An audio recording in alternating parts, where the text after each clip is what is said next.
going on? It's preaching. So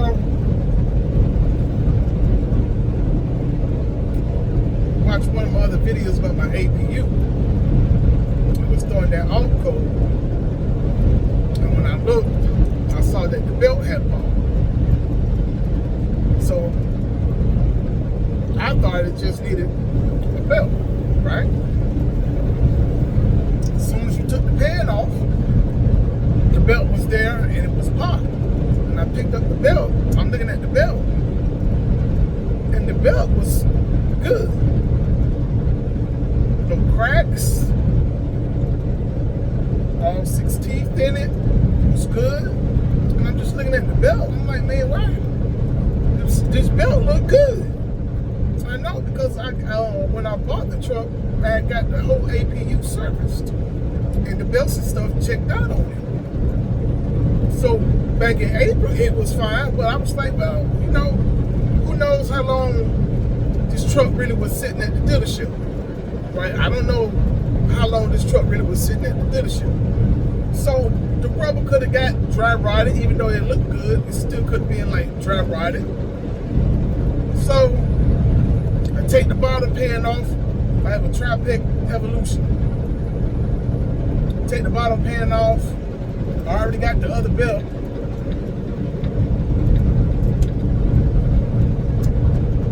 As soon as I lay down, I look at the compressor, the AC compressor, and it was locked up.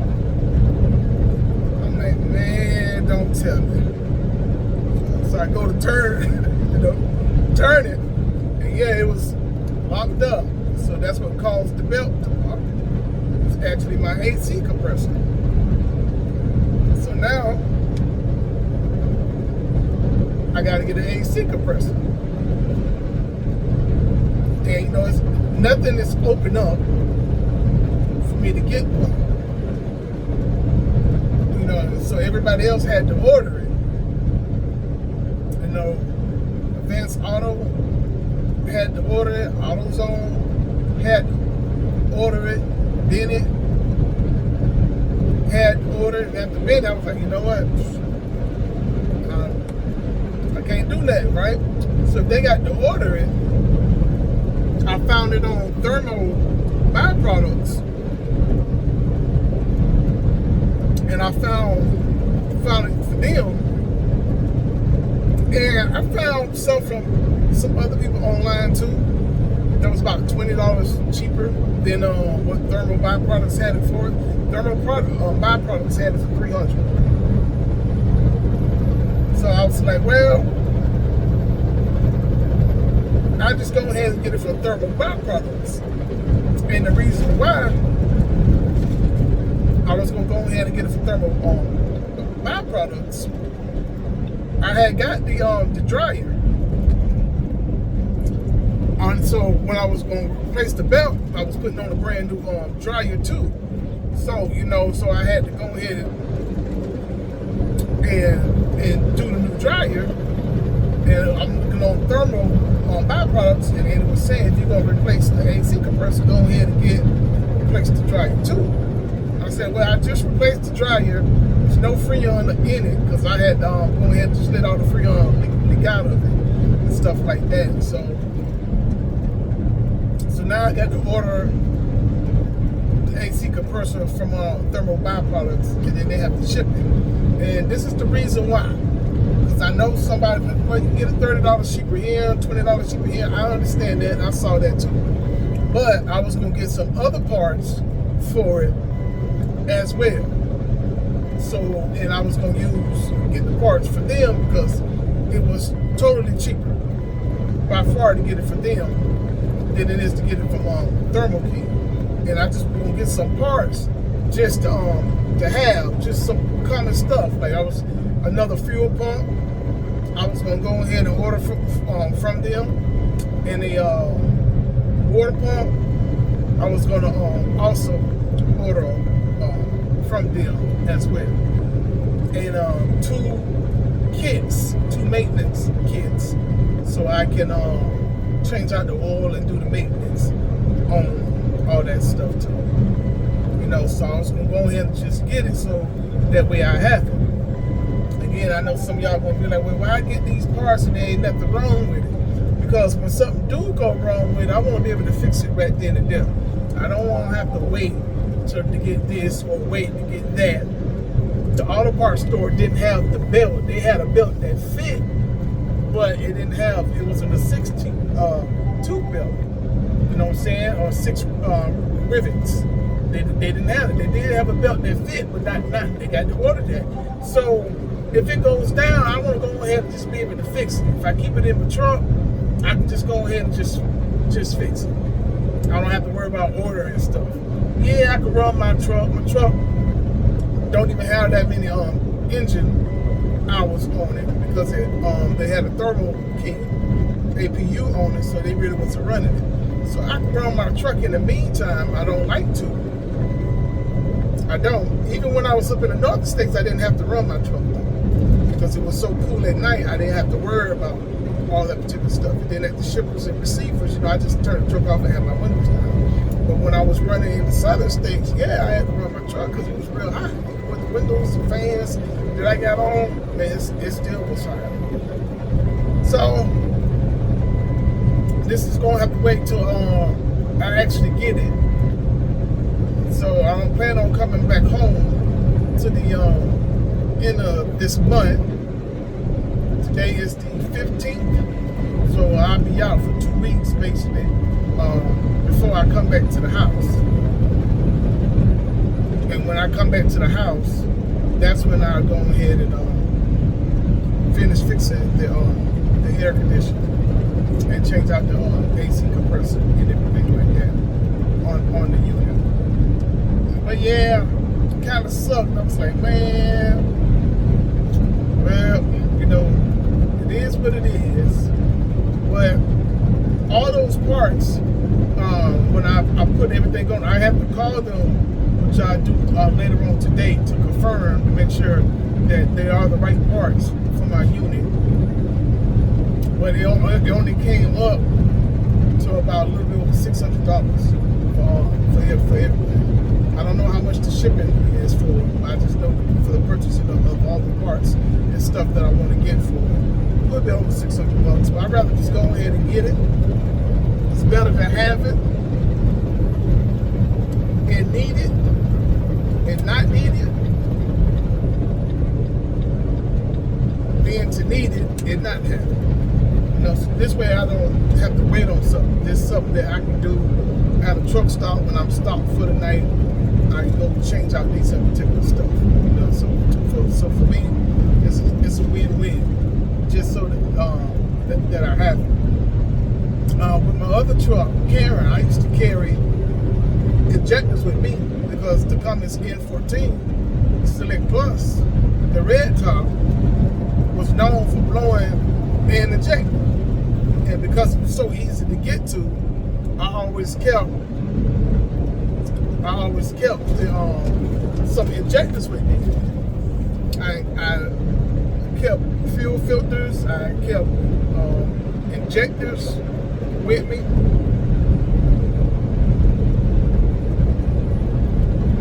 Because you never know. I mean, you never know. I need to be able to get back to the house. And that's my main thing, is trying to get back to the house where it's cheaper here. Or be able to get to it sharp, where you don't have to pay these expenses on the road. Like I said, to fix my truck on the road, I paid $2,200 just in the guy to come out to me. First time was $1,200. Second time was the same $1,200 when he finally fixed it. Then you had to put the parts on top of all that, and then they had to hot shot the part to me, so I had to pay for that on top of all that. So that's how I wound up being $4,700. But what can you do? Stuck on the side of the road. But I am gonna get this diagnosis, OTR diagnosis. I am going to get that. So if something like that happens again, I can clear the codes to get me to a shop to get fixed, so I won't be stuck on the side of the road.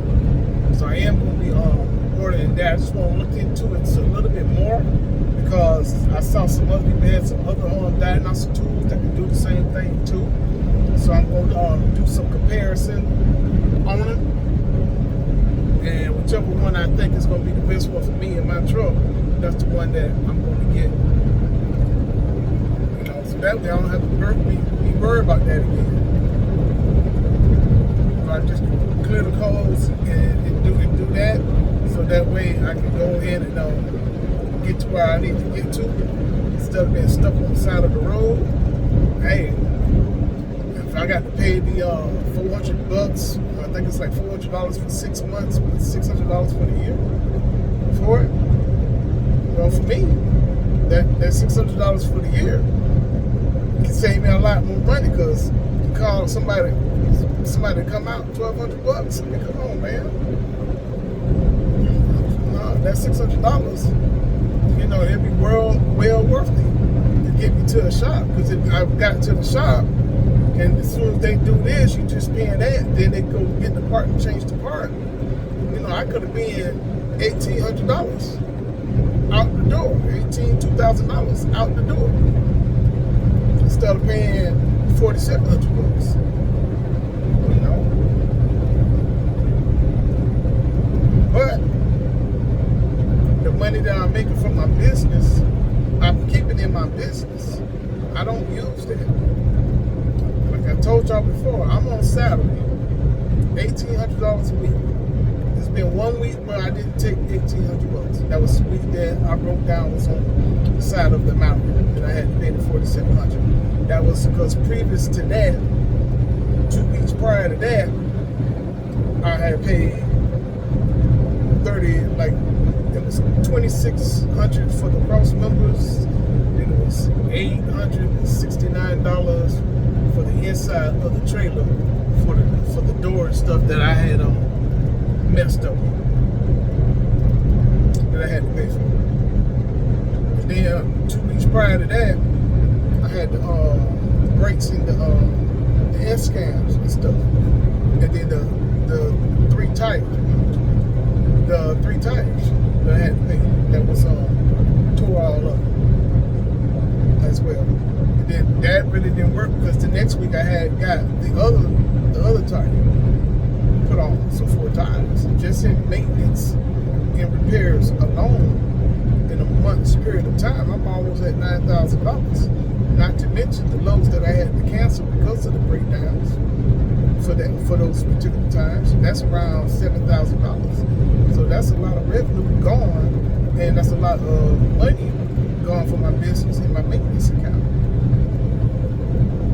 That's why you just keep all the money. I pay myself a salary. I'm an employee of my business. I pay employee tax. My business pays employee tax off the money that I get. So I got to pay taxes that my business is paying me. Then I have to take out income tax, Social Security, cash, Medicaid, and stuff. Well, I'm getting paid out of that $1,800. So I'm not getting the whole $1,800. Taxes are being taken out of that $1,800 as well. So you got to look at that too. I'm running a real business that I'm running. You know, it's one of those type of things where you expect it to happen. You got to be disciplined, and you can't be taking all the money that you are making from your business. You call yourself that you getting paid. You're not getting paid all that money. Your business has to make money, and you have to structure everything. So when they take everything out, your business has enough money to cover all the stuff that is coming out.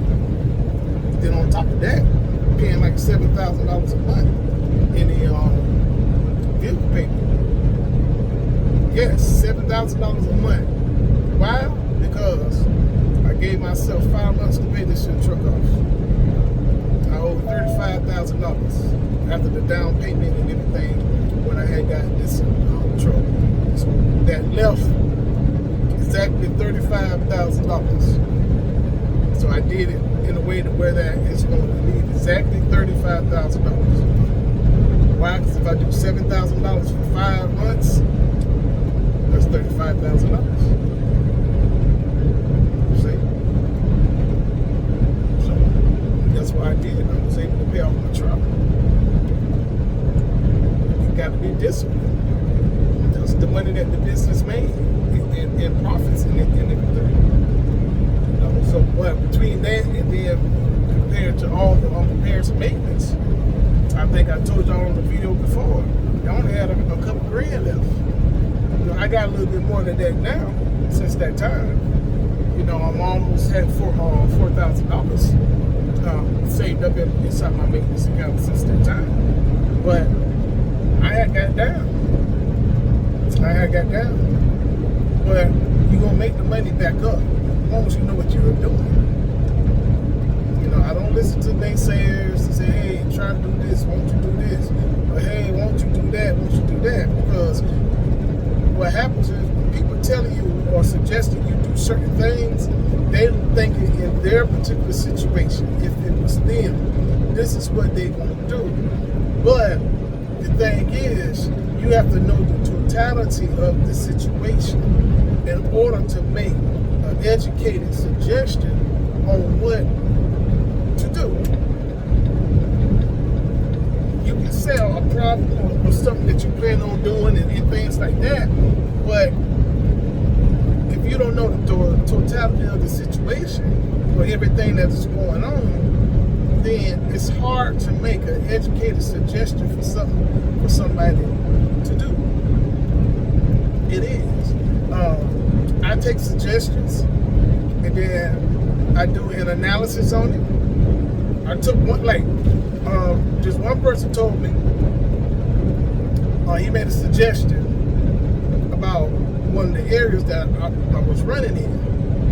And he was saying how, you know, they have a lot of private little businesses in the area that I probably could get a contract with. So to contact them. And I did, and that's how I was able to get the contract that I got for 7 months. So when people make suggestions like that, you know, it makes sense. You do an analysis on it, you do research on it, and then you go and you make phone calls at that point because somebody gave you a little hint where, hey, it's a whole bunch of little small businesses that look for carriers. So that's how I was able to get the contract. So I always take suggestions. I will. And then if it makes sense, I check it out. And part of me checking it out, and I have to make phone calls. I have to do a market analysis to see if that would even really will work.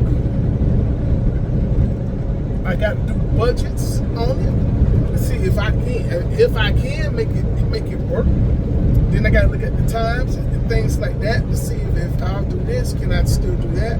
So it's still a lot of things you have to do when somebody is making suggestions on how to do things. But the problem is a lot of people's ready to become a lease operator, owner operator, and then you don't know nothing about business. You know how to drive the truck.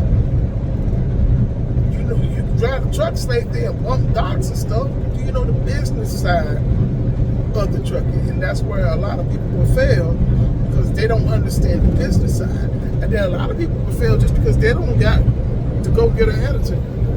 You got to have a go-getter attitude, man. You have to have a go-getter attitude. There's no other way to do it but to have a go-getter attitude. But y'all take it easy. I'll talk to y'all later.